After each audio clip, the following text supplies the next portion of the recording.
অজুহাত যতই থাক 10 টাকায় জুনিয়র হরলিক্সের পুষ্টি পাক।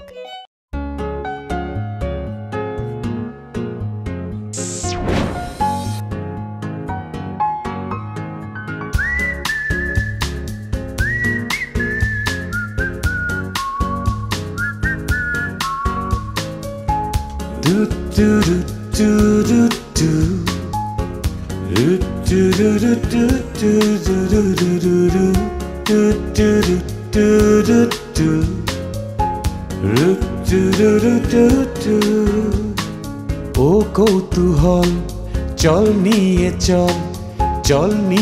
চল অজানায় অদেখায় অচেনায় চল নিয়ে চল ও কৌতূহল রহস্যের কিনারায় বন্ধু পথের ডাকে নামবো পথে একসাথে বন্ধু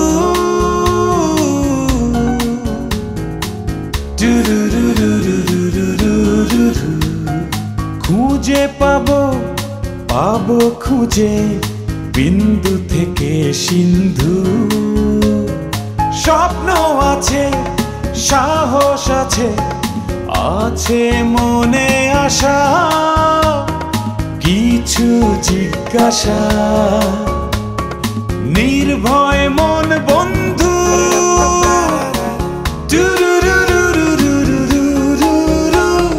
সঙ্গে আছে ছোট কাকু ছোট কাকু।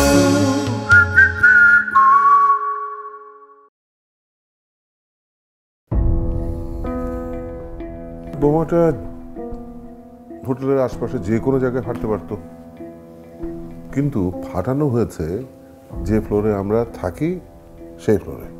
তার মানে তারা আমাদের টার্গেট করেছিল, মেরে ফেলতে চেয়েছিল। না বোমাটা তত শক্তিশালী ছিল না। জোক হচ্ছে, বোমা ফুটলো আমাদের হোটেলে, কিন্তু ছোট কাকু বললেন ভালোই হয়েছে। স্থানীয় ক্রিমিনালদের কারোর এই ঘটনায় হাত আছে তা নিশ্চিত হয়ে গেল। ব্যাপারটা কিন্তু লিমিটের বাইরে চলে যাচ্ছে। আপনি রেগে আছেন বুঝতে পারছি, কারণ আপনি একই কথা বারবার বলছেন, কিন্তু কি কারণে রেগে আছেন তা কিন্তু পরিষ্কার করে বলছেন না স্যার। এখানে বলার কি আছে? আপনি কি কিছুই বুঝতে পারছেন? আর এদিকে পুলিশ অফিসার মাহবুব সাহেব খেপেছেন। এটা তার জন্য খুবই অসম্মানজনক। তার এলাকায় আমাদের উপর আক্রমণ হয়েছে। ঠিক করলেন এই ঘটনা ঘটানোর পিছনে কার হাত, যত তাড়াতাড়ি সম্ভব তিনি খুঁজে বের করবেন। একদিকে আমরা, অন্যদিকে পুলিশ অফিসার মাহবুব সাহেব।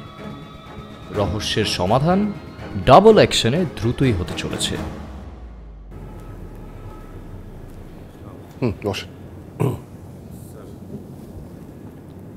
বসেন।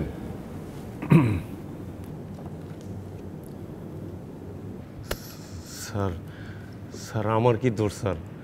স্যার আমার কি জন্য নিয়ে আসা হয়েছে স্যার? এত ভাবছেন কেন, ভয় পাচ্ছেন কেন? স্যার কি বলেন স্যার? খুনের মামলায় জিজ্ঞাসাবাদ করা হবে আর আপনি বলছেন ভয় পাবো না স্যার? আপনার কি নাম? জি স্যার, রইসুদ্দিন রাসু। রাসু কি করেন আপনি? স্যার আমি মেকানিক্সে কাজ করি স্যার। আচ্ছা, শরীফ সাহেবের বাসায় লিফটের মেইনটেনেন্সের কাজ কি আপনি করেন? জি স্যার। কেন স্যার, কোনো সমস্যা হয়েছে স্যার? না, কোনো সমস্যা হয়নি, আপনি শান্ত হয়ে বসেন। ওই লিফটের মেইনটেনেন্সের কাজ কি সবসময় মানে সময় মতো করা হয়? জি স্যার, প্রতি 6 মাসে একবার। এই তো গত 3 দিন আগে কাজ করে দিয়ে আসলাম স্যার। শরীফ আঙ্কেল ফোন দিয়ে বললো লিফটের ভিতরে সিসি ক্যামেরাটা কাজ করতেছে না। গিয়ে দেখি স্যার সিসি ক্যামেরার ভিতরে ছোট্ট একটা ফিউজ কে যেন খুলে নিয়ে গেছে। আঙ্কেলকে বললাম ঢাকা থেকে আনতে 2 দিন সময় লাগবে। আঙ্কেল বললো ঠিক আছে, ঠিক সময় এসে কাজ করে দিয়ে যাইব। ফিউজ কি আনতে পাঠিয়েছেন আপনি? জি স্যার, চলে আসছে স্যার। শরীফ সাহেব ছাড়া লিফটের এই সিসি ক্যামেরার কথা আপনাকে আর কেউ কি বলেছে? না তো স্যার। আচ্ছা, ওই যে ফিউজের কথা বললেন, সেটা কি এমন কোনো জায়গায় থাকে যে যে কেউ সেটা খুলে ফেলতে পারে? জি স্যার, সিসি ক্যামেরার মনিটর রুমে তালা দেওয়া থাকে অবশ্য। ঠিক আছে, আপনি যান। স্যার যাবো স্যার? হ্যাঁ যান। কি বলছেন স্যার, সত্যি বলছেন স্যার? আরে যান, আপনি যান।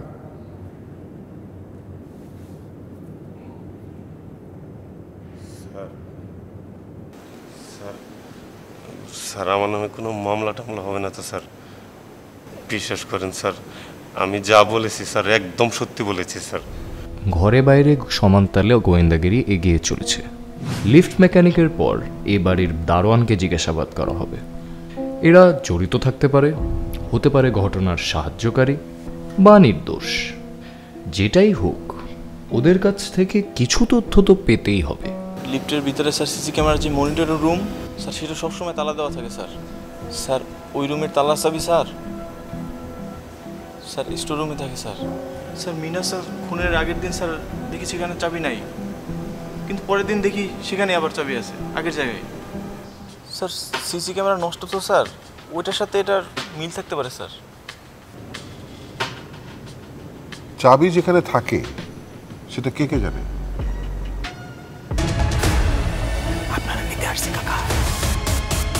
বাইরের পৃথিবীটা আমার জন্য জেলখানা। ঈদের পরে ঈদের খুশি বাংলাদেশ সহ সারা বিশ্বে শুভ মুক্তি 20 মে আপনার প্রেক্ষাগৃহে পাপ পুণ্য।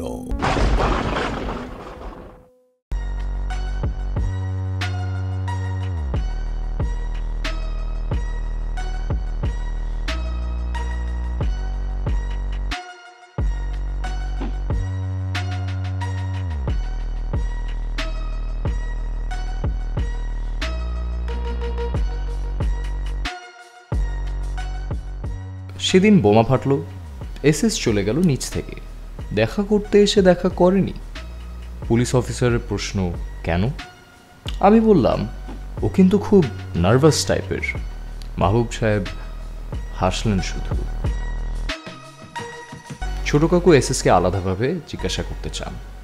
সে তো এখন অত সন্দেহের তালিকায় নেই, কেন তাকে তবে বিশেষভাবে জিজ্ঞাসাবাদ করা হবে? আমি কিছুতেই বুঝতে পারছি না, আমার আপন মানুষেরা ভাই হত্যার দায় আমার ঘাড়ে কেন চাপাতে চাইছে?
শেষ পর্যন্ত তাহলে দেখা হলো, তাও ওইভাবে ঢুকিয়ে। হয়তো হয়তো কাল ওরা আমাকে অ্যারেস্ট করে নিয়ে যাবে ছোট ভাইকে খুনের দায়ে। জিজ্ঞাসাবাদে হয়তো এটাও প্রমাণিত হবে যে খুনটা আমি করেছি।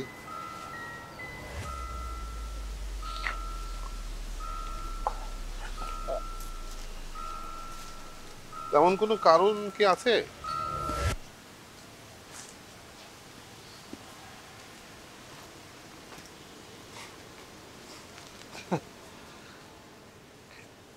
এত বড় গোয়েন্দা যখন জিজ্ঞাসাবাদ করছেন, তখন কোনো কারণ তো বেরিয়েও আসতে পারে। আমি আশা করব যা যা প্রশ্ন করা হবে তার সঠিক উত্তরটা যেন দেওয়া হয়, সম্পর্কের কথা বিবেচনা করে এমন জবাব যেন না দেওয়া হয় যা আমাদের বিব্রত করতে পারে। বাহ, আপনি তুমি কোনো সম্বোধনই নাই। বাহ। প্রশ্ন,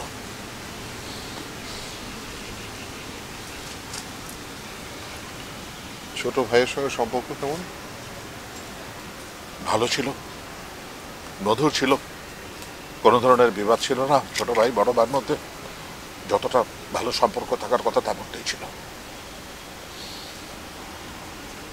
মানে কোনো কারণ ছিল না, এমন কোনো কারণ যার জন্য ঝগড়া হতে পারে কিংবা বিবাদ? না, ছিল না।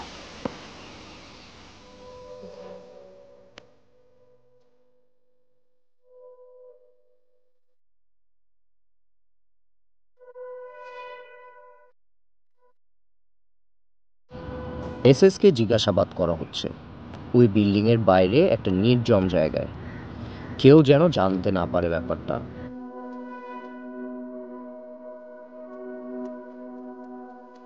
খুব টেনশন হচ্ছে। আমি যেতে চেয়েছিলাম, ছোট কাকু বললেন থাক তুই, তোকে দেখলে এসএস ইমোশনাল হয়ে পড়তে পারে। শ্যামা গোয়েন্দা দলে নতুন, তাকে টেনশনের কথা বুঝতে দেব না বলে বাইরে এসে একা একা ঘুরছি ফিরছি। নাও রাতুল। বাঘ আগে শিকার করে পরে খায়, হালুম। এবার নাও। দর্শন করে আসছি। 10 রান মানে ওর 10 রকমের অজুহাত। তাই 10 টাকায় জুনিয়র হরলিক্স স্যাশে প্যাক, যা রেগুলার খাবারের সাথে থেকে A to Z পুষ্টি পূরণে সাহায্য করে। অজুহাত যতই থাক, 10 টাকায় জুনিয়র হরলিক্সের পুষ্টি পাক। যে বাড়িটায় থাকা হয় সেটা কততলা? 10 তলা। ক ভাই বোন? 2 ভাই 1 বোন। কিভাবে ফ্ল্যাটগুলো বন্টন করা হয়েছে? সবাই 3টা করে, আমি 3টা, বোন 3টা, আর মিনহাজা 3টা। আর বাকিটা? ওটাও আমি দেখাশোনা করতাম, মানে আমারই দায়িত্ব ছিল। শুনেছি বোনটা এখানে থাকে না। বোনের ফ্ল্যাটগুলোকে দেখাশোনা করে? ওটাও আমি দেখাশোনা করতাম। আসলে আমার বোনের ফ্ল্যাট 3টে আমার বাবার নামে ট্রাস্টি করে দেওয়ার কথা হয়েছিল। কথা হয়েছিল কিন্তু দেওয়া হয়নি। কেন? অ্যাডভোকেট কবির সাহেবের ওখানে কেন যাওয়া হয়েছিল? ওই যে বললাম যে বাবার নামে বোনের ফ্ল্যাটগুলো ট্রাস্টি করে দেওয়ার জন্য। শেষ পেশার করা হয়নি।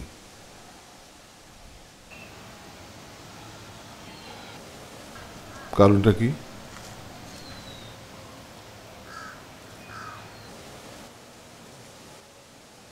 না গিয়ে অ্যাডভোকেট কবির সাহেবের সাথে ফোনে কি কথা হয়েছিল? হ্যালো কবির, কই তুই? কোথায় আবার? বাড়ির দরজায় ফিরলাম। শোন, আমার একটু সমস্যা হয়েছে, আমি আসতে পারবো না। কি বলিস? তুই আসতে পারবি না মানে? আরে তোর তো কাগজপত্র নিয়ে আসার কথা। আমি কাগজপত্র রেডি করে রাখলাম, দলিল রেডি করে রাখলাম, এখন শুধু নোটারি করলেই হয়ে যায়। না রে, এটা নিয়েই একটু সমস্যা হয়েছে, আমি আজকে আসতে পারবো না। কি সমস্যা? আচ্ছা বুঝলাম, তোর বোনের ফ্ল্যাটগুলো তো তুই দেখাশোনা করিস, তো উনি যদি ওনার ফ্ল্যাটগুলো ট্রাস্টিতে দিয়ে দেয় তাহলে তো সমস্যা থাকার কথা না। আরে আছে, সমস্যা আছে। সমস্যা হলো ট্রাস্টি করার আগে ফ্ল্যাটগুলো আমার নামে ট্রান্সফার করা নিয়ে মেধার সমস্যা করছে। ও ভাবছে ফ্ল্যাটগুলো আমি হাতিয়ে নেওয়ার চেষ্টা করছি। ও, ভাইয়ে ভাইয়ে সমস্যা হলে তার কিছু করার নেই। ঠিক আছে, তুই মিনহাজের সঙ্গে কথা বল, কথা বলে সমস্যার সমাধান হলে তারপরে আসিস।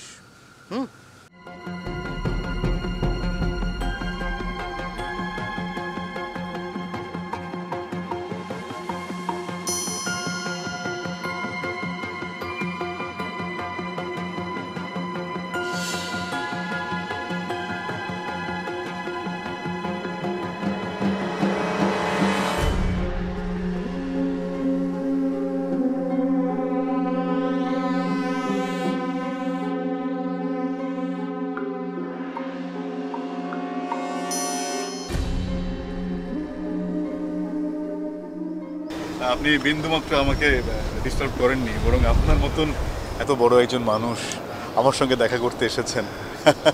তবে আমি খুবই দুঃখিত, আজকে তো বন্ধের দিন, চেম্বারটা খোলা হয় না বন্ধের দিনে, আর আমি এখানে চলে আসি মাছ ধরার জন্য।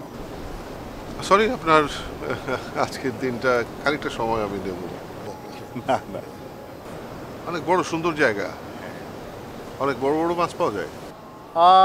হ্যাঁ, তা পাওয়া যায় মাঝে মধ্যে, তবে মাছ বড় আর ছোট যাই পাওয়া যাক না কেন, এই যে ছিপ ফেলে সারাটা দিন এখানে বসে থাকি, এটাই আমার আনন্দ। এক্সট্রিমলি সরি, আপনার এই আনন্দ খানিকটা আমার জন্য মাটি হবে। আসলে বিষয়টা খুব জরুরি, সেজন্য আসতেই হলো আমাকে। জি, আপনি বলুন প্লিজ। আমি একটা ঘটনা নিয়ে আমার কিছু জিজ্ঞাসা আছে।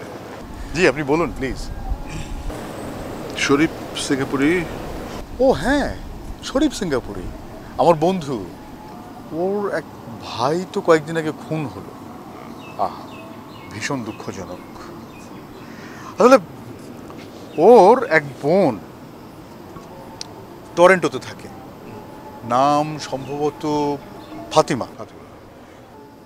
তো ওই 10 তলা বিল্ডিংয়ের 3টা ফ্ল্যাটের মালিক সে চেয়েছিল যে এই ফ্ল্যাটগুলো তার বাবার নামে ট্রাস্টি করে দিতে, যে কারণে এই ফ্ল্যাটগুলো শরীফ সিঙ্গাপুরের নামে লিখে দিতে চেয়েছিল। আমি দলিল নিয়ে আমার কাছে আসতে বলেছিলাম, এরপরে আর আসেনি আমার কাছে। আসেনি কেন?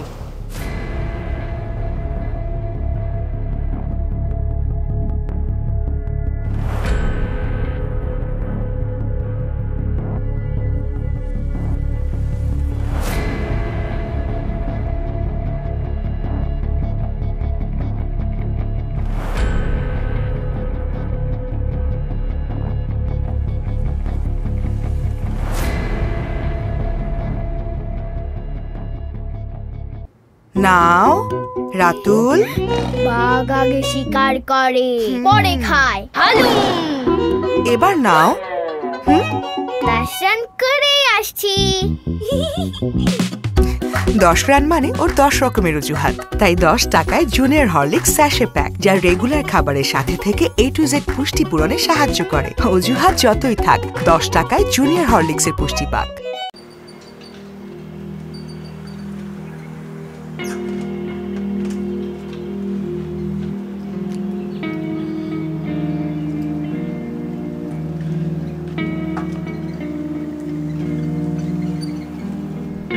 আশ্চর্য, গেটটা খোলা।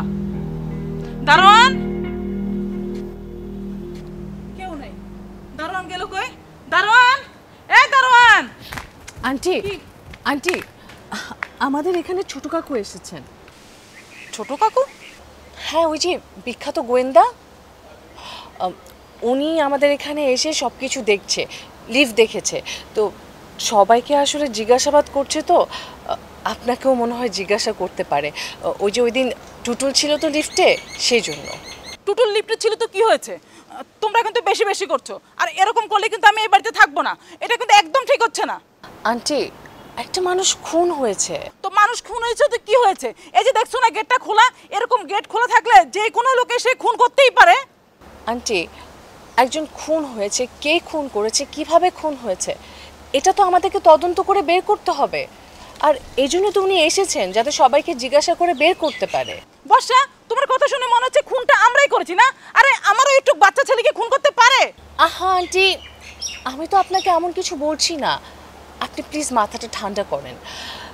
দেখেন আমরা এখানে সবাই একটা সংকটে আছি, উনি এসেছেন যাতে আমরা সবাই এই বিপদ থেকে উদ্ধার হতে পারি।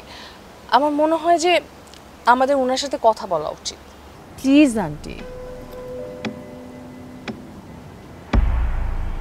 বিচারপতি তোমার বিচার করবে যারা, আজ জেগেছে এই জনতা। বিচারপতি তোমার বিচার করবে যারা, আজ জেগেছে। এখন কি গান গাওয়ার সময়? আমাদের এখানে ডেকে এনে বসিয়ে রাখলো কেন? সে কখন থেকে বসে আছি। আমিও বুঝতে পারছি না আমাকে কেন এখানে আনা হলো। আমার হোয়াইট স্টিকটা ওরা নিয়ে গেছে, কেনই বা নিয়ে গেল? আমি একজন অন্ধ, একজন গায়ক, আমাকে দিয়ে ওদের কিছু হবে না, কারণ আমি তো কিছু দেখিনি। এখন এসব বলে আর কোনো লাভ নেই। খুনের আগেও পরে আমরা তার পাশে ছিলাম, এখন আমরা এই খুনের মামলার সাক্ষী। শুরুতে আমি অনেক চিৎকার চেঁচামেচি করেছি, কোনো লাভ হয়নি। এখন বুঝে গেছি ওরা যতবার ডাকবে ততবার এসে আমাদের ওদের প্রশ্নের উত্তর দিতে হবে, ওদের তদন্তে সহযোগিতা করতে হবে। কেন ওনাদেরকে আমাদের সহযোগিতা করতে হবে? ওসি সাহেব যা জানার নিজে এসে তো জেনে গেছেন। কই আর কতক্ষণ আমরা বসে থাকবো? গায়ক আঙ্কেল, ছোট কাকু প্রথমে আপনাকে ডেকেছেন, আপনার সাথে আগে কথা বলবেন। এটা কি কোনো কিছু হলো? আরে উনি একজন অন্ধ মানুষ, উনি তো অনেকক্ষণ অপেক্ষা করতে পারেন। ওনার কি কোনো কাজ আছে? আপনি এত রেগে যাচ্ছেন কেন? এমন তো না যে আপনি ঘোড়া বেঁধে রেখে এসেছেন, সেটা ছুটিয়ে কোথাও যেতে হবে। বাহ বাহ, মিসেস গোমেজ, আপনি আপনার কথা সুরটা চেঞ্জ করে ফেললেন। গায়ক আঙ্কেল আসেন।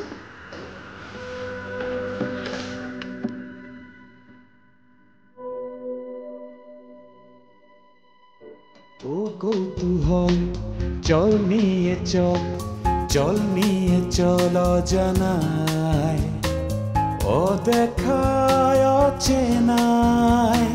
চল নিয়ে চল ও কৌতূহল রহস্যেরই কিনারায়। বন্ধু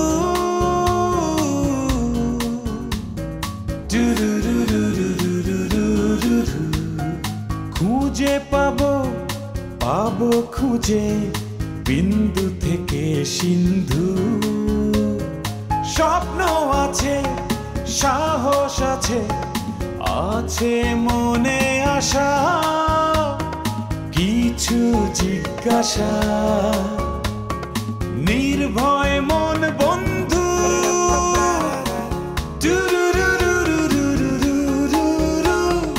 সঙ্গে আছে ছোট কাকু, ছোট